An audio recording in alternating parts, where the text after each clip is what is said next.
నమస్తే, నేను మీ గాయత్రి. ప్రస్తుతం మనతో పాటు ఉన్నారు శ్రీ విద్యా ఉపాసకులు గీతా కుమార్ గారు. అమ్మతో మాట్లాడదాం. నమస్కారం అమ్మ. శ్రీ గురుభ్యో నమః, శ్రీ మాత్రే నమః. నమస్తే అమ్మా.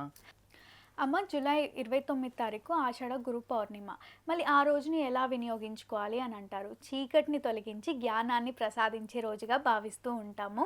మళ్ళీ ఆ రోజు ఎవరిని దైవారాధన చేయాలి అంటారు? ఒకసారి తెలియజేయండి. గురు పౌర్ణిమ అంటేనే మనకి వ్యాస మహర్షి యొక్క జన్మదినంగా మనం భావిస్తాం. గురు పౌర్ణిమ అంటేనే గురువులకి సంబంధించిన తిథి. అంటే ప్రతిరోజు గురువుని సేవించాలి. ప్రతిరోజు సేవించలేని పరిస్థితిలో మనం ఉన్నాము కాబట్టి ఈ ఒక్క రోజైనా కూడా గురువును సేవించాలి, గురువుకి పాద పూజ చేయాలి, గురువుకి దక్షిణ సమేతంగా ఏవైనా కానుకలు సమర్పించి గురువు యొక్క ఆశీర్వాదం తీసుకోవాలి ప్రతి ఒక్కరు కూడా. ఇలా ప్రతిరోజు చెయ్యలేరు, ఎవరెవరు బిజీ షెడ్యూల్లో వాళ్ళు ఉంటారు కాబట్టి మన ఈ సంవత్సరానికి ఒకరోజు వ్యాస మహర్షి యొక్క జయంతిని గురు పౌర్ణమిగా మనం భావించాము. అంటే భావించడం కాదు, గురు పౌర్ణమి యొక్క తిథి రోజు వ్యాస మహర్షి జన్మించాడు. మహాభారతము రచించిన ఈ వ్యాస మహర్షి గారు తర్వాత వేదాలను విభజించిన, చెప్పాలంటే 4 వేదాలను విభజించిన జ్ఞాని ఈయన. ప్రతి దానికి కూడా చాలా చాలా అన్ని విషయాలను మనకి పురాణాలలో తెలియజేసింది ఎవరు అనంటే వ్యాస మహర్షిని. వ్యాస మహర్షికి అత్యుత్తమైన స్థానం ఉంది. అందరు మహర్షులకెల్లా వ్యాస మహర్షికి గొప్ప స్థానం ఉంది. మళ్ళీ ఈ రోజు వ్యాస మహర్షిని పూజించాలి అంటారు, నిజమేనా? అవును, ఈరోజు వ్యాస మహర్షిని పూజించాలి, జగద్గురువులైన ఆది శంకరాచార్యుల్ని పూజించాలి. అలాగే ఎందుకు ఈ గురు పూర్ణిమ తిథి అంత విశేషమైనది అంటే, ఫస్ట్ మనం ఒకటి చెప్పుకున్నాం, వ్యాస మహర్షి యొక్క జయంతి అని. దాని తర్వాత ఆది గురువు అయిన శివుడు కూడా సప్తర్షులకి ఈ గురు పూర్ణిమ తిథి నాడు, అంటే ఈ తిథి నాడు, ఈ ఆషాఢ శుద్ధ గురు పౌర్ణమి రోజున ఆయన జ్ఞానాన్ని ప్రసాదించాడనమాట. ఎవరు? శివుడు కూడా సప్తర్షులకి. ఇది ఈ తిథి రోజున జరిగింది. తరువాత దత్తాత్రేయుడు కూడా ఈ గురు పౌర్ణిమ నాడు వాళ్ళ శిష్యులకి బోధ చేశాడు, విద్యను ప్రసాదించాడు. అందుకే గురు పౌర్ణిమ తిథి చాలా చాలా విశేషమైనది. ఎవరైనా మంత్రోపదేశం తీసుకోవాలన్నా కూడా గురు పౌర్ణిమ తిథి చాలా విశేషమైనది. తరువాత గురువుల్ని సందర్శించాలన్నా, గురువుల యొక్క దర్శనం చేసుకోవాలన్నా, గురువుల యొక్క పాద పూజ చేసుకోవాలన్నా కూడా గురు పౌర్ణమి తిథి చాలా విశేషమైనది. ఒక్కటే మనం చెప్తాం, గురువు లేని విద్య గుడ్డి విద్య అని. ప్రతి జీవితానికి గురువు అవసరం. మనం చిన్నప్పుడు చదువుకోవాలంటే స్కూల్లో టీచర్స్ అవసరం. ఏదైనా కూడా ఒకరి ద్వారా మనం నేర్చుకుంటేనే దానికి ప్రతిఫలము. మనం ఎక్కడో బుక్కుల్లో చూసాము, మనం నేర్చుకున్నాము, పురాణాల్లో విన్నాము, నేర్చుకున్నాము కాదు. గురువు నోటి ద్వారా చెప్పిండేదే వేద వాక్కు అని చెప్పారు. ఎలా చెప్తాము? ధ్యానములో గురోర్మూర్తి అంటాం. అంటే నేను ధ్యానం చేసినా కూడా గురువు యొక్క మూర్తి నాకు కనిపించాలి. నాకు ధ్యానం మూలం. అంటే నా ధ్యానానికి మూలం ఎవరు? గురువు యొక్క శరీరము, గురుమూర్తి. పూజ మూలం గురోర్పదః అంటారు. అంటే గురువు చెప్పే పదాలన్నీ పూజతో సమానము. నేను ఏ పూజ అయితే చేస్తున్నానో గురువు యొక్క పదాలతో, గురువు కోసం గురువు యొక్క పదాలు విని, అంటే ఆయన నోటి ద్వారా ఈ పూజ చెయ్యి అని చెప్తే విని నేను పూజ చేస్తున్నాను. మంత్రమూలం గురోర్వాక్య అంటారు. అంటే ఏ మంత్రం అయితే నేను ఇప్పుడు చేస్తున్నానో నా మంత్రానికి మూలం ఎవరు? గురువు. అంటే ఇది యొక్క భావన చేస్తామంటే మనకి ఇచ్చిన మంత్రానికి మూలం గురువు యొక్క వాక్యము అంటాము. తర్వాత గురువు నుండి ఏది మాట్లాడినా అది మంత్రమే. చెప్పాలంటే గురువు నోటి నుండి నువ్వు ఏది చెప్పినా మంత్రమే. అంటే నువ్వు ఈరోజు ఈ పని చెయ్యి అని చెప్పినా అది మంత్రమే. నీకు ఈరోజు జగన్మాత యొక్క ఆశీర్వాదం కలుగాక అంటే అది మంత్రమే. నువ్వు ఈరోజు ఎలా ఉన్నావు, బాగున్నావా అని అడిగినా అది మంత్రమే.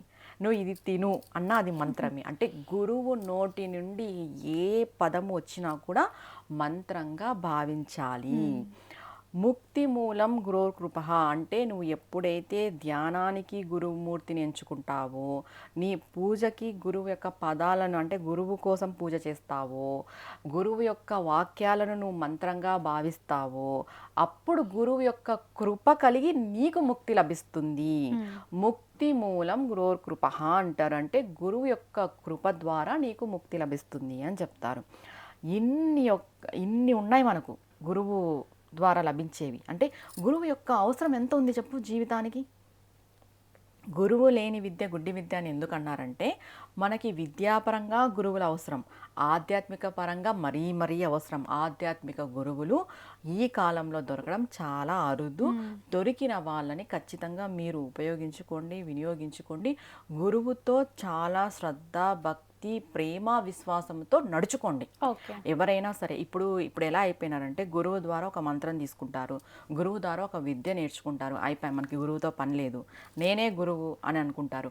నువ్వు ఎంత అధికుడైనా కూడా, అంటే ఇప్పుడు మనకు ఒక గురువు ఉంటాడు, ఎగ్జాంపుల్ నాదే చెప్తాను. ఇప్పుడు నాకు ఒక గురువు ఉన్నారు, నేను ఎంతో అధికంగా జ్ఞానాన్ని సంపాదించిన, గురువు కంటే నాకు ఎన్నో తెలుసు అనే భావనలో, తెలిసినా కూడా, తెలుసు అనే భావన కాదు, ఒకవేళ మా గురువు కంటే నాకు ఎన్నో తెలిసినా కూడా నేను ఆ భావన చేయకూడదు, అది పాపం.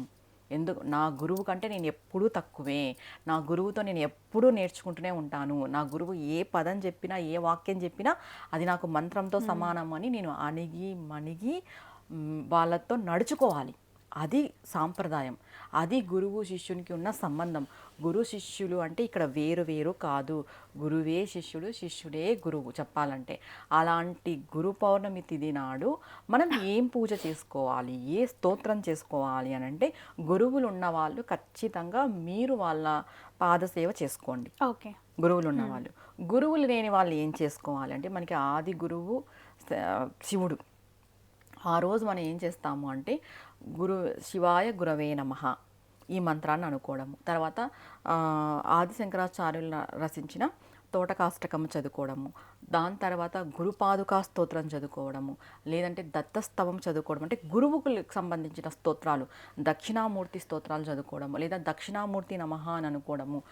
ఆ రోజు మీరు గురువు లేని వాళ్ళు ఏదో ఒక గురునామాన్ని తీసుకొని, అంటే మీకు ఎవరైనా తెలిసిన వాళ్ళు ఉన్నా కూడా వాళ్ళ ద్వారా కూడా గురునామాన్ని తీసుకొని, గురు మంత్రాన్ని తీసుకొని ఆ రోజు మొదలు పెట్టండి మంత్రం చేయడము. దాని యొక్క ప్రతిఫలం మాటల్లో కూడా చెప్పలేము.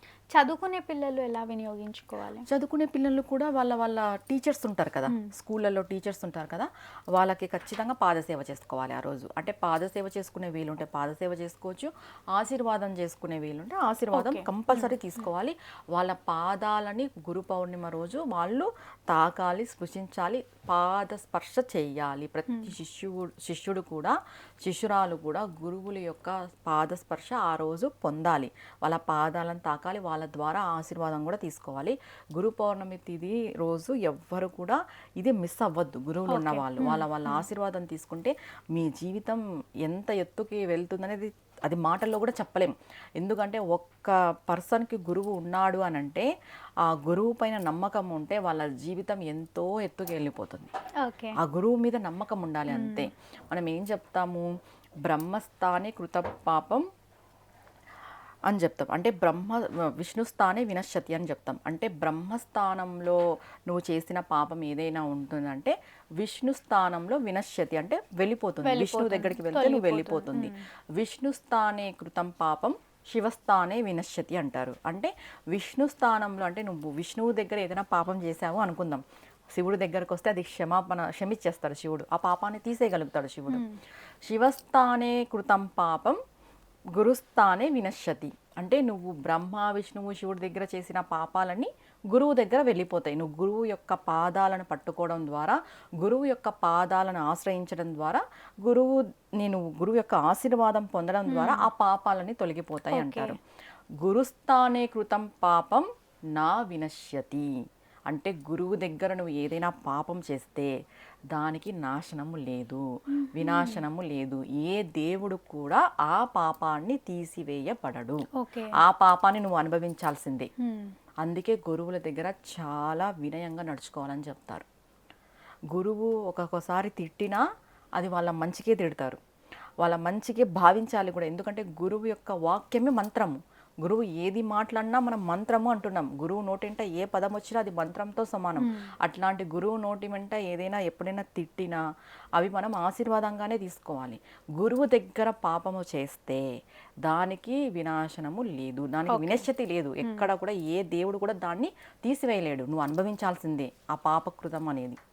అందుకే జాగ్రత్తగా మీ గురువుల దగ్గర ఆ రోజు ఆశీర్వాదం తీసుకొని గురువులకి పూజ చేసుకోండి. వేదవ్యాసుని జయంతి మనం జరుపుకోవాలి. కాబట్టి ఆ రోజు మహాభారతం చదవడము, ఎవరైనా కూడా భారతాన్ని చదవాలనుకుంటే ఆ రోజు మొదలు పెట్టుకోండి. లేదు అనంటే దక్షిణామూర్తి స్తోత్రాలు చేయడము, లేదా గురు మంత్రం ఆ రోజు స్వీకరించి గురు మంత్రం చేయడం అనేది చాలా చాలా మంచిది. ఖచ్చితంగా గురువుల యొక్క పాదసేవ చేసుకోవాలి గురు పౌర్ణమి రోజున. ఆ రోజు దాన ధర్మాలు ఏమైనా చేయమంటారా? దాన ధర్మాలు ఏం చేయాలి అనంటే, లేని వాళ్ళకి, యాచకులకి మీరు మీ గురువు పేరిట, మీ గురువు ఎక్కడో ఉంటారు, వాళ్ళు మీకు అనుకూలంలో లేరు అని అంటే వాళ్ళ పేరిట మీరు ఏవైనా స్వయం పాకం కానీ బ్రాహ్మణులకి ఇవ్వచ్చు, యాచకులకి ఇవ్వచ్చు, లేని వాళ్ళకి ఇవ్వచ్చు, ఏదైనా కూడా మనం దానం చేయొచ్చు. గురువులు ఉన్న వాళ్ళు మాత్రం గురువుల్ని ఆశ్రయించి వాళ్ళకి మర్యాదపూర్వకంగా పాదసేవ చేసుకోవడం అనేది శ్రేష్టం ఆ రోజు. ఎందుకంటే కంప్లీట్గా గురువు యొక్క ఆశీర్వాదం ఆ రోజు లభిస్తుంది వాళ్ళ పాదాలని స్పృశించడం ద్వారా, ముట్టుకోవడం ద్వారా. అందుకే ఆ రోజు ప్రతి ఒక్కరు కూడా ఈ తిథిని ఉపయోగించుకోండి. చాలా సంవత్సరానికి ఒకసారి వస్తుంది మనకి. ఇలాంటి తిథులు చాలా పవిత్రమైనది, విశేషమైనవి. కాబట్టి ప్రకృతిలో కూడా ఇలాంటి తిథులలో చాలా చాలా పవర్ ఉంటుంది. అందుకు మనం ఉపయోగించుకోవాలి. కాబట్టి ఏం చెప్తున్నాం, మీ గురువులను ఆశ్రయించి ఆశీర్వాదం పొంది మీ గురువులకి అనుగుణంగా నడుచుకుని మీ జీవితంలో మీరు ఎంతో ఎత్తుకు ఎదుగుతారు. అలా నడుచుకోవడం ద్వారా నడుచుకొని ఎదగాలని కోరుకుంటున్నాను నేను. తప్పకుండా అమ్మ. గురు పౌర్ణమి యొక్క విశిష్టత పెద్దవారైనా చిన్నపిల్లలైనా ఎలా వినియోగించుకోవాలి అని ఎంతో చక్కగా తెలియజేసినందుకు ధన్యవాదాలు. నమస్తే అమ్మా.